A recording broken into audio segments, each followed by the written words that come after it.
ka channel hi lo subscribe la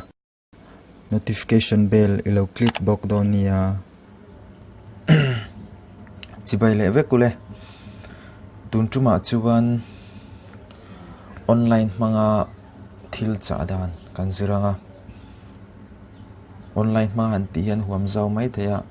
amai ro chu tun tuma hian Amazon te Snapdeal te chuan AliExpress kan ti te Amazon po foreign amazon.us kan tiang chi te khatiang khan chi sang sang omatin zabong kan ti te ti khan chi sang sang online shopping oma khanga khang hawa khan thil kan cha chin dor ani online manga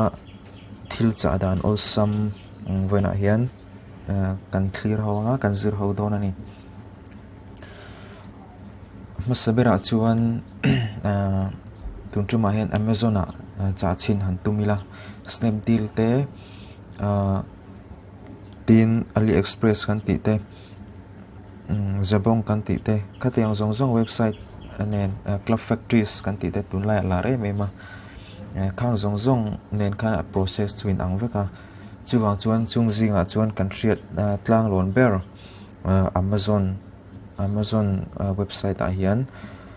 thil kan lei chin don ani shopping kan wati chin don ani tina ni chu sabera chuan Amazon website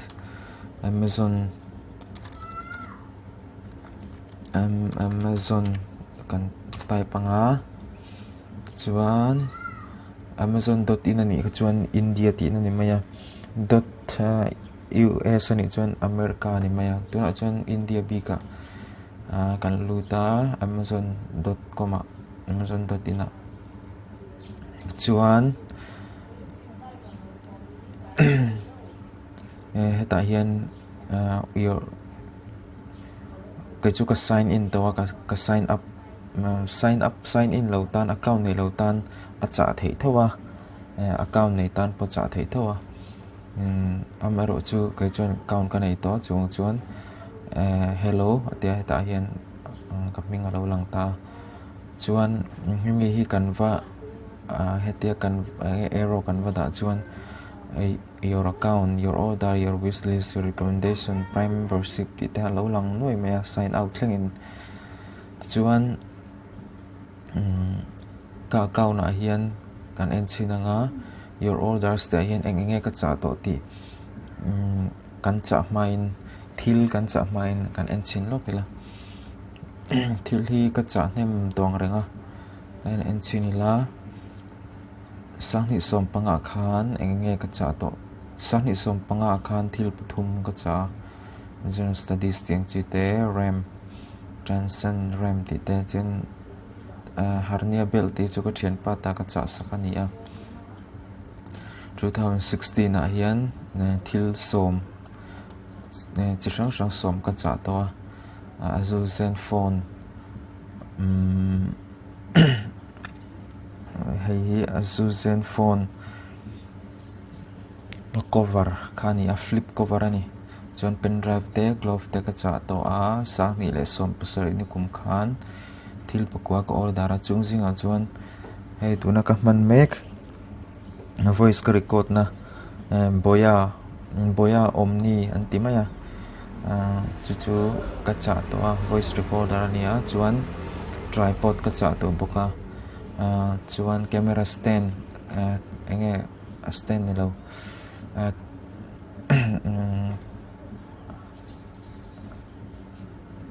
tripod mount kan tiang chu a mount kha a holder kha ka cha to boka chuan kumina hian thil parup ka cha to a chung zinga chuan hei earphone earphone te sana te ball boot Crocs chapal chuan hei hi enge stand ani mo video shoot nan show stand te ka cha to chuan jun thla tun thla ni mai ang chu khan hei hi wifi man na tur chi computer wifi man na tur chi wifi adapter Wi-Fi USB adapter ang ka cha to kar masalok khan ron thlngai hi chung tu chu ka cha to ten ni a ta hian open order or cancel order te oma kan envek to lo menga tu chunga chuan kan soi tumbera khan kan lut tonga thil kan cha do nga thil cha dan entiran phone te pawh kan cha theya chuan ten phone ala omta entiran Redmi Gold te kan enta a tikhan hei hi kan om nei kolosi panita a tia kan en chen hian kolosi pa hian in deliver thailo ani a chan chu a in deliver thailo na chan chu carrier emo khatiang thon tu tur kha an nei deliver tu tur kha an nei lo wang ani thina chuan kolosi pa hian ron transfer thailo tina ni a eta hian deliver address hian thlak chin ta ila deliver address hi ta hian Aizawl hi 796001 ani ta hian thlak chin ta ila Aizawl chuan Aizawl pin code kan thlak ta Aizawl chuan within 2 to 4 business days ni atangani li in car chung khan anon deliver theini amero chu kolosi pa address kada kolosi pa kuma wangin kolosi pron thleng thei turang kha cha kan tumanga tunchunga hian chuan kan du tak tak ani ka chuan Aizawl ron thleng thei ti kan ria chuan Aizawl kan thian thate address aron thleng tur khan kan changa chuan Aizawl atangin kan keimani omna kolosi paron thon thla turang te pon motora ron thon thla tur pon kan cha thei tho amero chu ka chu cha dan dang ni ta sela tunchuma hian keimani veng khuanga ya ron thleng theiang chi ka cha kan tumanga deliver address kan thlak lenga deliver address hian a thlak theya Korsip chu 796082 nia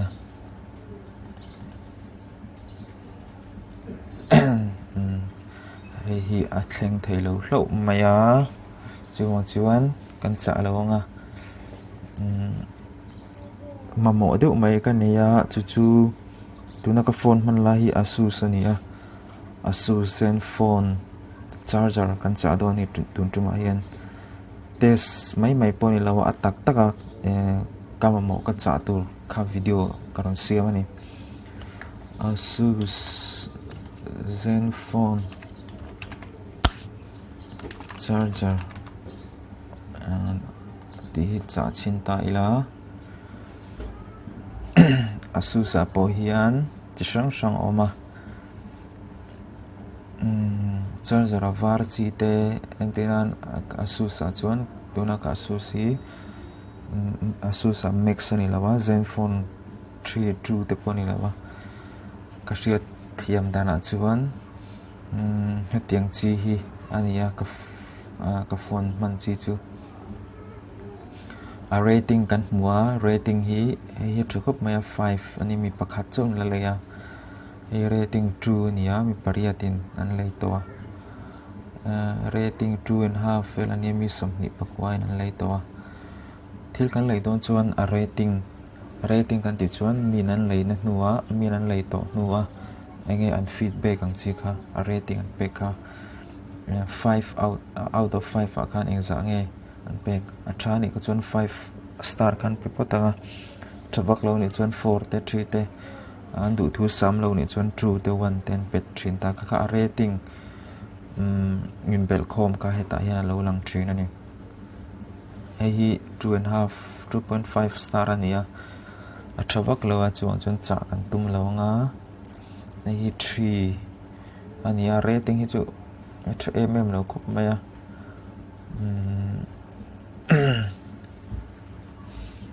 heta hian a data cable le heta ang ange a charger point a plaka a charger point ti maila hemiang chi hi a sangin a cable le hemi hi appoint hi asanial cha ve thei ti na ani mela chuan kan zong zelanga hei hi a that mel khop maya rating po hi 3.5 velania ni soi tong kan hetiang hi a rating chu thaviau na a masela charger man chi ni lawa dum ka kamana wangin adum kher kha cha kan du a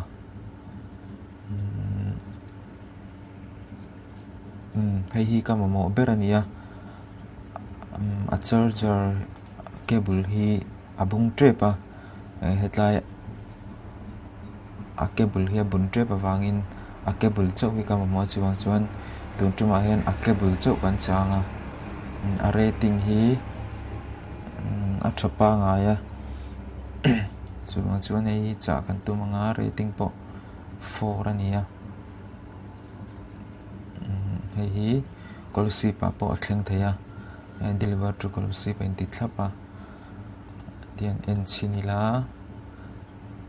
that melem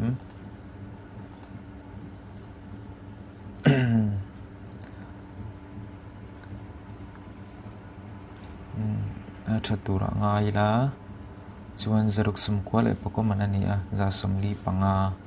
79% and discount ani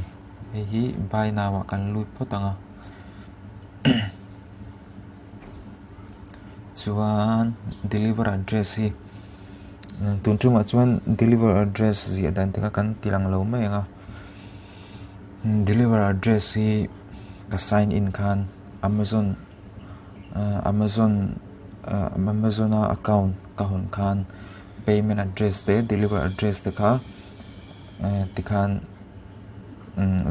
zia lu tur khala oma tuna poyan ta hian enter new delivery address anita ka address te ka thlak du ni chuan athar ka thlak du ni chuan ta hian ka thlak thaya tin omsa po kha ka du chuan kan venga hian nge in te po ka lo change te ya chuan landmark te po sang alawin thla we te kami ni ka chuan ten kan lu tanga kan phone number te po kan thlak te ya kan phone number te po tikhan kan du chuan kan thlak te ya kan in le address te po kan thlak te ni tun tuma chuan thlak lawanga hei hi adika chuan deliver to this address a hian kan da le mai nga ti chuan address shipping address chu hei hi ni ta chuan payment method hi a change thei ta ATM mangin a pay thei ta heta hian china kan en nang khan heta hian ATM manga kan thon du chuan ten ATM kan click anga chuan CVV lo ma kan enter anga chuan kan thon mai dona ATM a thon du pon ATM te po kain register thlap to ni chu amero chu tun tuma hian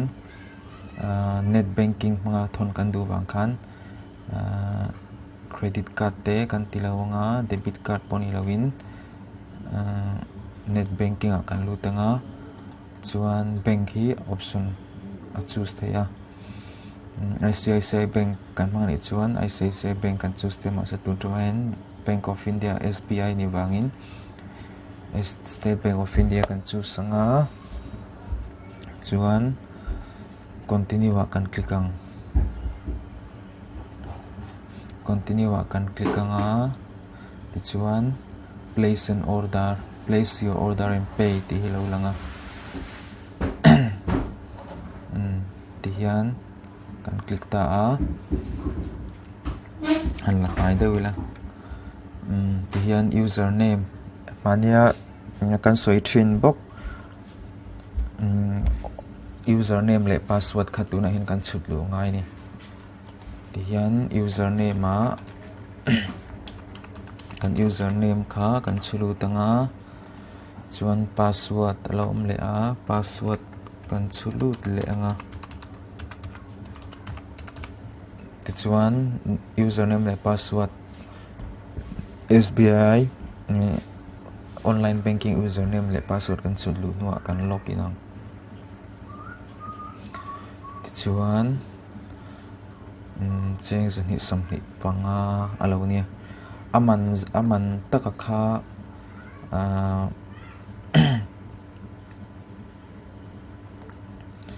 amana taka kha cheng za samli panga ni amaro chu delivery charge hi cheng samriat delivery charge cheng samriat alo nia chuan a total chuan cheng zan hi sam hi panga ani tin ani chu chuan kan confirm kan click anga anti chuan enter high security password one time password kan tiang chi khani a chu kan online banking in registration number khan kan register number khan one time password kan dong don ani kan dong lo ni ko chuan click here to resend the SMS ti kan click lian ase one time password kha tuna hian ka mobile la aron thlenga chuwang chuan kan resend lo mai anga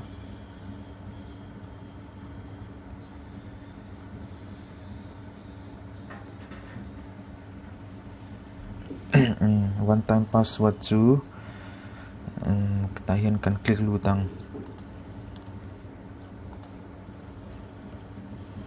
one time password hi kan click lu tanga ta hian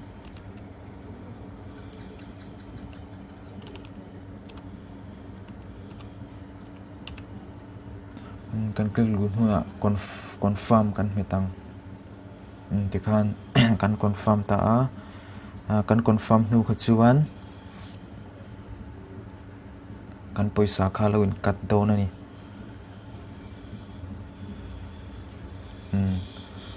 tikhan thank you for shopping with us, we'll send you an email SMS confirmation within 30 minutes and ta chuan kan order number te review or edit your order ti telom ta kaka entinan ka du lo zok ka tipal lo maya ka lo tipal kan ti chuan kan review anga tian chuan kan du le kan cancel thein ya chun chu not yet dispatch in tia poisa ka in kat ngota amero chu anla dispatch anla minla ron thon lawa anla pek lawa chuan kan du lawa kan tiswal ni ka chuan kan cancel theini eta hian order detail om veka aman hi za sumli panga ni a shipping fee tan samriat total za hi samli panga chuan arriving alo thlen hun hi July nili vel antini hi adik tak chuan expected estimate ang chu khania hemi ma pon ron thleng theya hemi ai tlai shet pon ron thleng the ni ti ro ko chu kan hriat anga yanga chuan ngena kina nak tuk level ate kholai nge ron thlen to ti vel kan hre du chuan track package hi kan check thinang kan track package hi kan click thinanga ti chuan kholai thleng nge aron thlen to ti te kan mu thei don ani eta hian ship detail mena hian ange aron thlen na chin Guwahati ron thlen to a chumini chuan Aizawl ron thlen Aizawl tangin call ship anon thona tiang zong kha shipment detail kha tlai na lang bok thin ani atang kai khop mai chuan poisa kan thon to a tuna poisa kan thona kha poisa kan thon tekati thil kan leita a thil kan le kha confirmation SMS khan kadong ta a online registration mobile number khan SMS in kadong atuna hian chuminia chuan Amazon chumi chu icha cheng zan hi somni pangain katti kadonga chu lawa po SMS a bank ka poisa in kat kha kadon ba ka kadon pi alama kadu chuan tian ka check le theya SBI online banking a kan lut lenga chuan continue to login a username le password hi kan chulut lenga username le password kan chulut lenga chuan kan login lenga kan login a ta hian click here for last transaction ti hi an chinila an enila ta hian tuna kan huang hian hei hi zani somni panga hi Amazon transfer to transfer IMB Amazon reference number tian lo oma zani somni panga tian lo langani hei hi an cut ti na nia debit hi chu an cut ania credit hi chu poisa kan deposit emo poisa kan thun lu na ka credit ania debit hi chu kan man ral na angkhani zani somni panga an cut ti na ni khang zong ka online banking manga online na Amazon na emo website emo thil cha dan kan entir thei chu ni mai sela soi turatama kan soi don phei chuan darkar tam fe soi turom thenga chu bang chuan a lei peka chuan ata tolte te in bank transfer dan poisa thon dan te po kanon ti zel don nia tung chum tan chuan du to photila bye bye ve kule ka channel hi ila subscribe lo ni chuan lo subscribe vela notification bell ilo click pok don nia kalome